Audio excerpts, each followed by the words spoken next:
এই কচ্ছপ ভাই, তুমি সবসময় এত ধীরে কেন চলো? এভাবে চললে জীবনে কিছুই হবে না। ধীরে চলি ঠিকই, কিন্তু আমি সময় নষ্ট করি না, প্রতিটা কাজ সততার সাথে করি।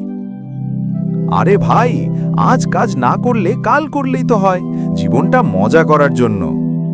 সময় একবার চলে গেলে আর ফিরে আসে না। সততা আর অধ্যাবসায় মানুষকে এগিয়ে নিয়ে যায়। এই যে, তোমরা দুজন এত সিরিয়াস কেন? আমি তো এক লাফেই সব কাজ শেষ করি। দেখেছো, এই তো বুদ্ধি। দ্রুত কাজ, বেশি বিশ্রাম। দ্রুত হওয়া ভালো, কিন্তু তাড়াহুড়ো করে ভুল করলে সময় আরও নষ্ট হয়। ভুল? আমি কখনো ভুল করি নাকি? আগে একটু ঘুমাই, পরে দেখা যাবে। হ্যাঁ, আমিও একটু ঘুরি, সময় তো অনেক আছে। সময় কাউকে অপেক্ষা করে না বন্ধু। আমি আমার কাজ চালিয়ে যাচ্ছি। তো দেরি হয়ে গেল, আমার তো সব সময় নষ্ট।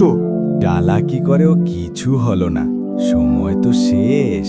আমি জয়ের জন্য দৌড়াইনি, আমি শুধু সময়কে সৎভাবে কাজে লাগিয়েছি। আজ বুঝলাম, অলসতা আমার সবচেয়ে বড় শত্রু, আর অসততাই আমার সবচেয়ে বড় ভুল।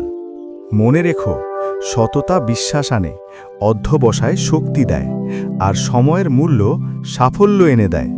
সততা, অধ্যবসায় ও সময়ের সঠিক ব্যবহার, এই তিনটি একটি সুন্দর ভবিষ্যতের চাবিকাঠি।